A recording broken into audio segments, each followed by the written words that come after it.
Hey everyone, Glenn Sanford here.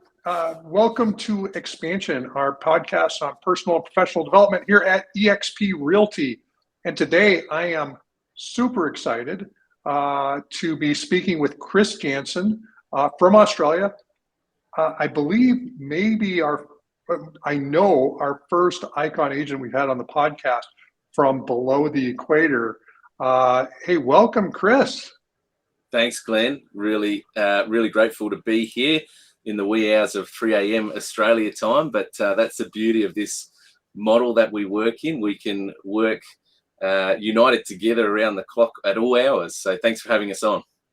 You know, you built what looks like, and we'll get into a little bit of this, but it looks like you've really leveraged social as a tool to build your personal as an estate agency practice down there in Australia. Is that Yeah? How's your business work? What's it like being an agent down under? Yeah, look, it's great. I've been doing it now for 14 years. It's created a lifestyle. It's no longer just a job for me. I'm very fortunate with the autonomy and the flexibility that it's provided for my family and I. I came from a traditional business owner in a franchise network. I really did adapt to social media very early on. It's funny, Glenn, like a lot of agents down here, love the results, but often are very shy to get in front of the camera like this. Whereas I seen it as a real point of difference to jump in front of the camera really early on to use and leverage social media. So I was one of the first, I guess, to ever adapt going live and doing live videos with every new property or listing that I was launching to the market, whether it was new listing, taking people through live tours of the home, through to live videos of celebrating sold results. And the live video stuff really accelerated my algorithms early on with my social pages. Absolutely. It's probably the number one ingredient that took really quick traction and success in my business. Now, is it just you? Do you have an assistant? Do you have a small team? What is that? What does your business look like? No longer do I need support staff, Glenn. Now with the eXp model and the back end being supported for me. When I was a business owner, absolutely, I used to clone agents under me. So obviously, organically growing agents under me in a sales associate or support role where I would take them through kind of a 15 to 18 month to 18 month mentorship program where they would learn everything from administration through to buyer management negotiation, through to prospecting, and then obviously listing and converting. And the objective there was really, obviously, if I could do, a couple of agents every year, that was organically helping me grow my business and my sales force out there. But since partnering with eXp, I really haven't accelerated my numbers. I've sort of sustained the same level of numbers that I've been writing volume-wise. I've probably been able to create more of a lifestyle, though, with the support mechanisms already that eXp provides. So right now, I sold in my first year of eXp just on 43 homes. I don't have any sales associates, support staff, administrators, or anything like that, no. Right, but you have been leveraging the eXp platform. I know you've interviewed a number of agents that you've attracted to eXp. How's that portion of your business? Obviously, that's a new part, but how's that been going? Yeah, really good. I've sort of actually focused more on the growth side of my business with eXp over the last sort of 6 to 12 months. So my transaction business has tapered away a little bit. It's still ticking along quite consistently, but like anything, when you want to grow something and any pillar of your business, you really need to put a lot of energy and focus into that. So I've now focused quite heavily in the last sort of 6 to 12 months in growing the people that are within my team and around me. So, an example I give, a few younger guys that came from franchise networks that were working in associate roles, quite burnt out, ready to leave the industry because they were working under the principal or they were working under a high-performing agent for 2 or 3 years. They weren't being allowed to be able to fly freely.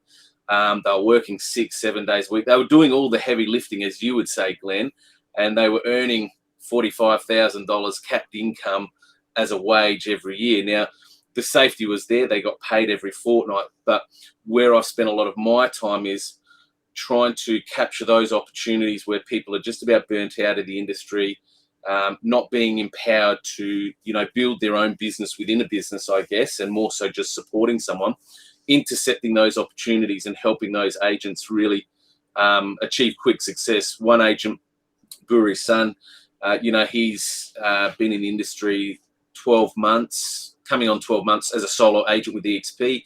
He was an associate for just under 2 years with another principal. He's capped within his first 4 months of being with eXp. He's close to iconing. He's bought his first house. He's paid for a wedding. So stuff like that, Glenn, is what that excites me. Like, it gives me goosebumps just talking about how much you can shift someone's life within a 6 to 12 month period. Oh, no, that's awesome. And so in Australia, you don't have an MLS per se. That's right. You're 100% driven based on your ability to track listings and then create exposure for those listings. So how does that work for you? Do you are you advertising on websites? Are you using social? What's the lead gen strategy that you use, and how do you funnel that? What type of CRM and that type of thing? And then also, how do you expose properties? By the way, expose is an eXp word, just so you know. But how do you expose those properties to the people looking for property? Yeah. When I first started, the two biggest pillars that I got up and running in my business really early on was CRM, absolutely. So that was Agent Box is what I'm using at the moment. And I use that for autonomy on a daily basis. So within that, I have a set of scheduled tasks or activities that come up every day that remind me, who am I calling to wish them a happy birthday if it's their birthday? Who am I calling to say, hey, Glenn, congratulations, 5 years at 1 Smith Street today. How's things going? So my CRM, I more so use, it's now for warm nurturing. It's not looking for free appraisals or do you want to sell your home today? It's 9 to 10 contact points that I'm trying to get through on an annual basis with a contact in my database, whether that's an email, an SMS, a phone call, but it's more centralized around building a relationship. So that was the first pillar I built up really early on, was acquiring and building and nurturing my database.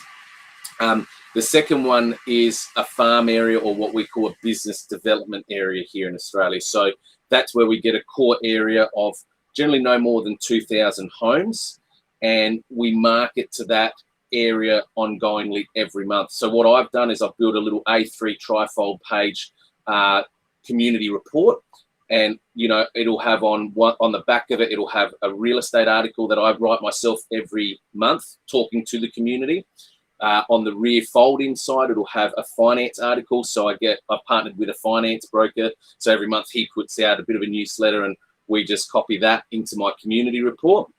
And then it's got a front cover, which we just changed the picture to the season, but it's always got myself, my face on the front, so that when I'm in the letterboxes, people are seeing my face every month religiously. And then on the inside of it, it'll have the sold information. So it'll show everything that's sold in the previous month, the property picture, the property attributes, the sold price, the living size, the square meterage, all of that. So I do that religiously every month. That BDA farm area will equate to around about 12 to 14 transactions every year for me. Non-negotiable. It happens. And that's just from doing those. Yeah, that's just from marketing to 1,836 homes every month for the last 10 years. That community report goes out there. There's obviously other stuff that coincides with that. So if I do an appraisal in my area, I will drop 50 homes around the home that I've just appraised and say, it's just a letter. Hey, Glenn, we've just appraised the property just up the road from you. If you'd like a quick 15-minute price update on how your property sits in today's market in comparison to that appraisal, reach out, let us know.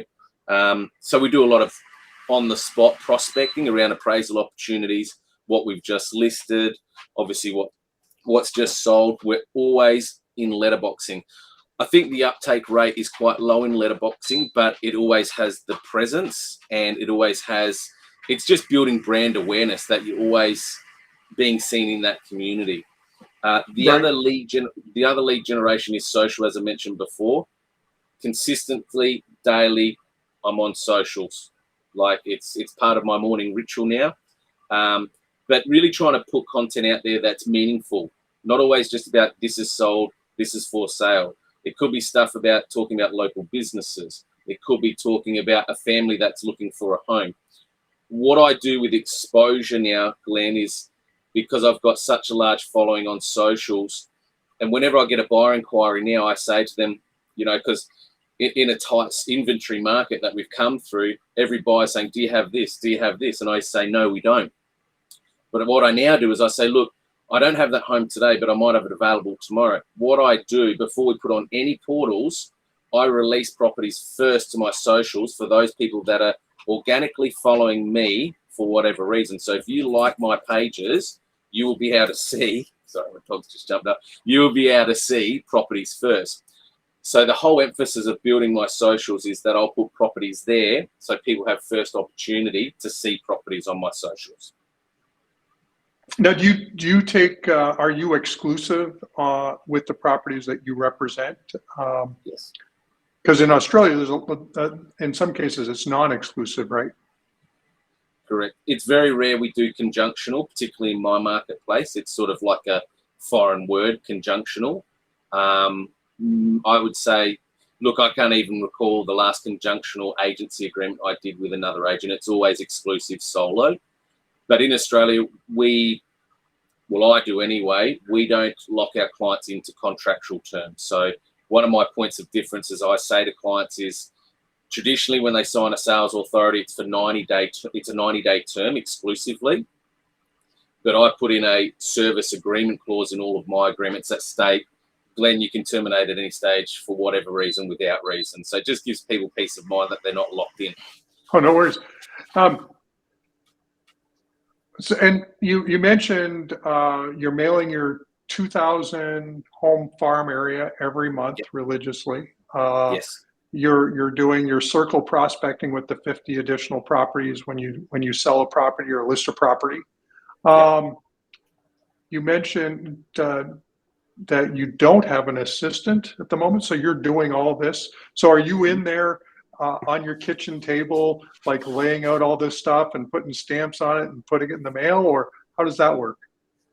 Yeah, well, a lot of the stuff I've just sort of generically created and printed it in bulk, because like a just listed DL is kind of the same every time. You know, a sold result, you customize that obviously each time the property sells. Absolutely. The appraisal prospecting is very similar, but you know, Canva Premium is a phenomenal tool, Glenn. Like, you know, a lot of graphic designers, I'm sure, probably don't want to hear this, but Canva is a super powerful tool. If you as an individual just spend some time getting to know it, you can save tens of thousands of dollars on graphics design and take full control of your marketing and prospecting look, feel, flavor, and taste. So I really immerse myself into that creative side of things. I like that because I guess it's not just about the image, it's about you can tell the story and you can tailor it to each, you know, it's not about the property, the transaction, it's about the story of the people. So I always try and convey that in my prospecting material. Now, would you say you're a marketer or a salesperson?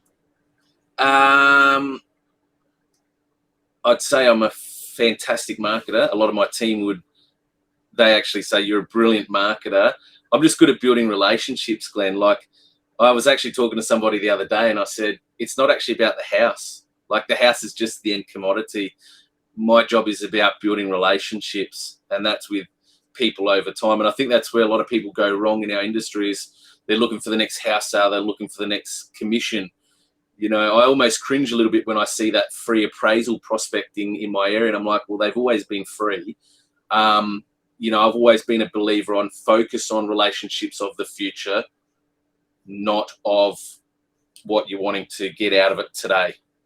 Build over time, add value, it'll come to you in leaps and bounds. So I've always built my CRM, my prospecting, my marketing, my digital social presence around that. Give out with no expectation, but do it consistently over time. Make sure it's valuable, add value, and business will inbound. Business will find you. Right. And so you really do focus on creating as many inbound opportunities as possible. You're doing your touches. You're reaching out to people, throughout the year just to touch base. But would you say that more of your business, so the majority of your business, is inbound versus coming from the consistent touches? Which Yeah, spot on. Look, 85+%, 85-90% of my business is repeat and referral each and every month, quarter and year. And I think that's something that many agents overlook, is look after what you've already got or dealt with. It's much easier than trying to find stuff that's cold and non-relationship based. So that can be small things, Glenn, like when I do a settlement gift, I'll customize it. So if I get a husband who likes working in the garden, I'll go down to the hardware store and buy some gardening material for him. If the wife likes artwork, or just really personalizing that settlement gift rather than it just being a standard box of chocolates and some flowers that you give to everybody, tailor it to each individual client, because that's the 1%er that they'll remember. They'll remember you for that at the end of the transaction. But yeah, nurturing and taking care of, your existing clients who have already dealt with you. Absolutely. Build referral partnerships with those clients. Like I've got an old fella, he's a retired fellow, and he's made just under $4,000 in referral fees off me in the last 3 to 4 years. So I was giving him a $500 gift card referral if he has any friends or families that he refers to me. Now Russell's sold 3 homes through me over the last 10 years, I'd say. Now, as a pensioner, if you can make an extra $3,500, $4,000 when you're retired as a gift card, that is massive to them. And each time I've given him that $500 referral card, he almost pinches himself like, I can't believe this is real. But now he goes out there. If he hears anyone at a barbecue, at a family event that's thinking we need to move, bang, he's on it for me, Glenn. He's like, you got to just ring this guy. Don't get anyone else. I've sold with him 3 times. His service is phenomenal. What he promises, he'll deliver. He's kind of a no BS agent. He tells it how it is. He'll tell you what you want to hear, what you need to hear versus what you want to hear. So when I walk into that business, he's already done all the legwork for me. It's almost, Chris, just let's do the paperwork. So nurturing those existing people is really important that have already dealt with you. Awesome. So now I think you have a life motto. What is that, and how do you apply that to your business? Live free. And it started from a very young age. I was very adventurous outdoors, lived for all things, camping, exploring, fishing, Mother Nature, you name it. So, but unfortunately, not unfortunately, but I went, the traditional route with real estate. And as a business owner, I was wearing many hats and jack of all trades, master of none. Very stressed out, very burnt out, and totally forgot about that live free mentality, to be honest with you. And it actually happened one time when I was away fishing. My business partner rang me and said, "Where are you?" And I said, "I'm away." "Where are you? We need you." And I just went, you know what? I don't need this as a director and business owner. I just want my freedom and ability to run my business how I want, to run a real good quality of business, but also to have that mentality of being able to live free. If I want to go out and explore, if I want to go fishing or camping, I could do that. So the live free mentality has come back stronger than ever now that I've partnered with eXp in the last 2.5 years, Glenn. I've had more weekends off in the last 2.5 years than I have in the last 13 years, 12, 13 years as a business owner. And not that I'm ramping down, I'm still about the consistency with my performance, but like I said, I'm now focusing on the growth areas more so, and helping those in my team and my downline with their aspirations. Awesome. And my guess is that you actually, when you were a quote unquote business owner in your previous life, you really were in a mode where the business actually owned you. Yeah. Yeah, there's a saying that my team love that I created. I said, I felt like a big tree with a root stuck in one location. I wanted to be gallivanting around and exploring and finding new experiences and places to see, but I never could because I was pulled from pillar to post, and I was a traditional tree bound by one location because my tree root was stuck there. Whereas now I can be wherever I need to be in Australia, and when I travel, laptop lifestyle, I can still connect with my team. I can still empower them, give them what they need without needing an office environment. And I feel now I've created relationships that are really genuine because I knew as a business owner formerly, 50% of the people were there because they wanted to be there. 50% of the people were there just probably because they were on your payroll. Whereas now eXp removes all financial conflict, and the relationships that I've created around me are ones of genuine wanting to lift each other up and help one another out in life and in business. Awesome. As we wrap up, what's one piece of advice you could give to an estate agent? If you, what would that be? If you could give one piece of advice? Find the right vehicle to call home. I thought I had the right vehicle to call home for 12 years, and I can say this with conviction because I've now lived both sides of the fence, from a traditional agency and coming from working my way up there as a sales agent through to business owner to now seeing the new virtual cloud-based technology such as eXp as a platform. I wish this was around for me 12 plus years ago, Glenn, because a lot of the guys that are coming in early on that are quite young in my team, what's taken me 14 years to build, we're now compressing that within like 2 years, and they're having quick, impactful, immediate success just because early on they've been able to partner in the right vehicle and place to call home. Awesome. Well, Chris, thank you very much for being on the podcast. Thanks for getting up bright and early in the morning. Are you heading back to sleep, or are you up for the day? I'll see how I go. I'll have a coffee, mate. We've got some licensee meetings coming up in a couple of hours, so I'll have a coffee and I'll decide in the next half an hour, I think. There you go. You can find Chris at freedomagentsUnite.com. So I believe that's your website, and obviously on Workplace, but also follow him on social, on Facebook. Just watching what you've done been inspiring. The way you interview clients and agents and fishing. I see the fishing reels. So it's fun to watch, and great to spend some time. Look forward to making it down. Are you on the off chance making it up to eXpCon? Not this year, only because we've got some expected news with the wife coming up soon, so got to be present for that. Can't say too much. I could get in trouble right now, but it's not like you gave anything away there at all. Next year, definitely, we're going to do a big family trip next year over to do eXpCon and the conference. We can't wait. Like, we're pumped to see everyone in person.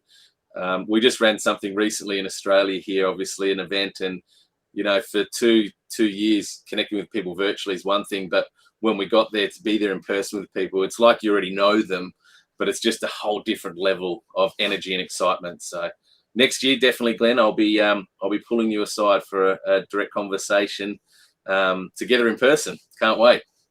Well, good stuff. Thanks again, Chris, and thanks everyone for tuning in. This was obviously a podcast with Chris Janzon from Down Under, and till next time, thanks everyone.